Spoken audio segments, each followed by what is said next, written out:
Chuck and Nancy humiliated. Trump tells their embarrassing secret to massive crowd. By that conservative girl, Politics US News for MadWorldNews.com.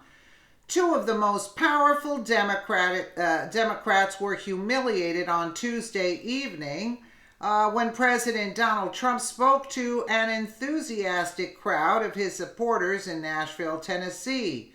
Trump took to the podium to slam Senate Minority Leader Chuck Schumer and House Minority Leader Nancy Pelosi, letting the massive crowd in on their embarrassing secret. On Tuesday night, President Donald Trump spoke at a campaign in Nashville, a rally in Nashville, Tennessee, where he savaged Democrats running for office in the state.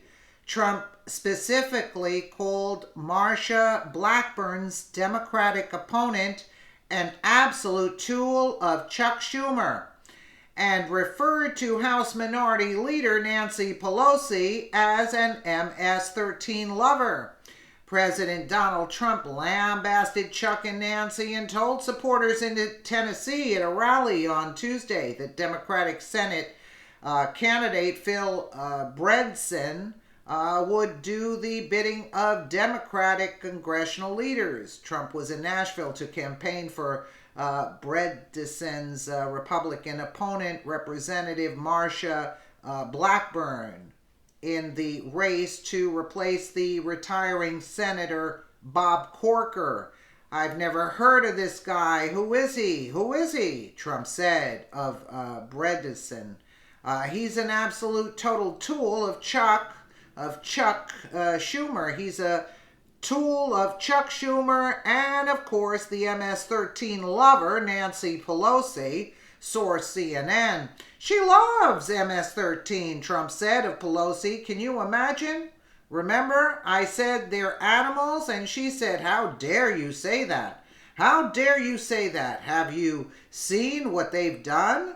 Have you seen what they're doing to us? And we're taking them out of our country by the thousands. Out.'" Let's take a listen here. It's long. Let's see. David Custer. Scott DeJarlais, the most beautiful name in college. Let's get to the part.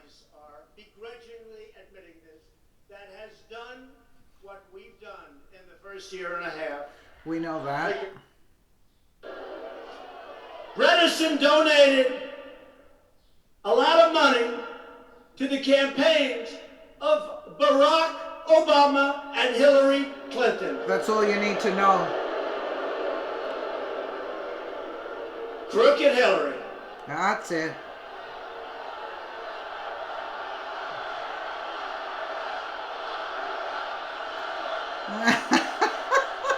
You gotta love it. Lock her up there screaming. You know he can't wait to. So how do you like the fact they had people infiltrating our campaign? Can you imagine? Can you imagine? And they still lost. Can you imagine? People infiltrating our campaign. Is there anybody in this big, beautiful arena right now that's infiltrating our campaign? Would you please raise your hand? That would take courage, huh? Now, look, you take a look at what's going on. Never in the history of our country has something taken place like took place during this election. Right? In all fairness, I'm no fan of crazy Bernie Sanders. I'm no fan. I know, he's But I want to tell you, he got screwed. big time. He did. Crazy Bernie. He still doesn't know what happened. Oh, he doesn't know. I saw him on television. I don't know what happened. Me too. I thought he was winning. But it helped me because we were very, very cautious and we worked hard. Many, many speeches a day. That last month of campaigning. Yeah. And some of the polls got it right, but I'll tell you what, I'd see the crowds like this. I'd go one to another all over the country. She'd go there. The only way she filled up the arena was to get Jay-Z. Yes, absolutely.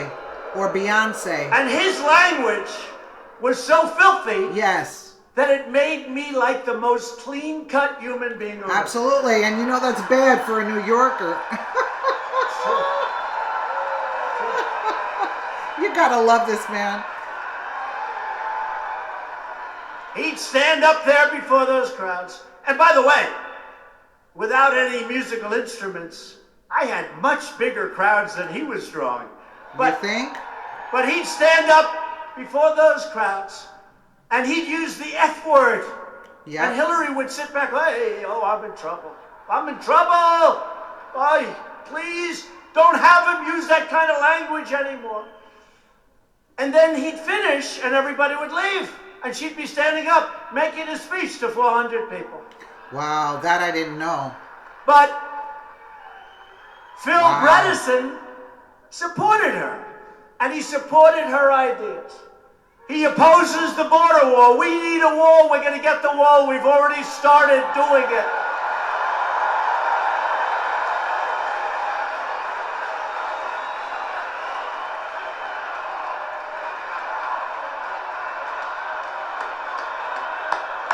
I wish they would have put the part that where he's dissing Pelosi and Schumer. So we've already started. We got $1.6 billion in the last approval. Now remember this. We had to take care of our military, folks, okay? That's true. We had to take care. They wanted the wall in California. Okay, let's get to Pelosi. I want to get to the dirt. What does that mean? What does that mean? We're renegotiating NAFTA. Remember what I said. We are having, you remember I said to Tennessee, I said to everyone, we have such a bad deal with Mexico. Yeah. We have such a bad, and these people saying we have to respect them. They're human beings, they're not human. Or sometimes referred to as crying Chuck Schumer, right? Let's hear that from the beginning. People. And nobody ever talks about the people that were injured. Did you ever notice? They say 8 people would die. Well, about 12 are just horribly injured. They lose an arm, they lose a leg. These are people that are running alongside of the Hudson River, which I know so well. And they're running. And this maniac takes his car, he's driving fast, he goes, he knocks off as many people as he can. 8 people killed, many people badly injured, missing a leg, missing an arm. Can you imagine? These are people different from me in the sense that they want to run. I don't want to run. They want to run. And they go and they work hard and they want to look good. And they come home because of this maniac and others like him. Look at what's going on all over the world. Look at what's going on. Look at what's happening to Europe. Yeah. So they go and they take this man, right? And he got here and he's got 22 people that came in. His mother, his father, his grandmother, his uncle, his brother, his sister. You got 22 people come in for this one guy. That's called chain migration. 22 people. And then, of course, you have the wonderful lottery system that was started by Chuck Schumer, or sometimes referred to as crying Chuck Schumer, right? He's so always so. Yeah. I know him for so many years. I know him from New York so long. Crying Chuck. Remember, he was crying. He was so sad. He got up, he was crying. He was working those tears. He was trying so hard. He was trying so hard that actually they weren't tears. It was sweat he was working. So crying Chuck wanted to have a lottery system. Think of it, a lottery. You pick people. Now, let me ask you. So these countries that are sending people in, do you think they're sending us their finest? No. You think they're sending us? So we get the lottery. So they put names and we pick the names and they come in. And then we wonder why we have problems. Right? We're not going to be a stupid country anymore. We've stopped it. We're not going to be. That's all. And you can say what you want, but I think border security and security general is a great issue for the Republican Party. I think Absolutely. It's a great issue. Not a bad issue. For everybody. So if you want the strong borders, if you want crime to stop, and by the way, as a country, we have it way down. But then you take a look at a place like Chicago. What the hell is that mayor doing? Yeah. What is he doing? But we have crime is down in the country. But we need Republicans, and we need to get out and vote for Marshall. If you want your communities to be safe, if you want your schools to be safe, if you want your country to be safe, then you must go out and get the Democrats the hell out of office. Because Absolutely. There's no common sense. No common sense is right.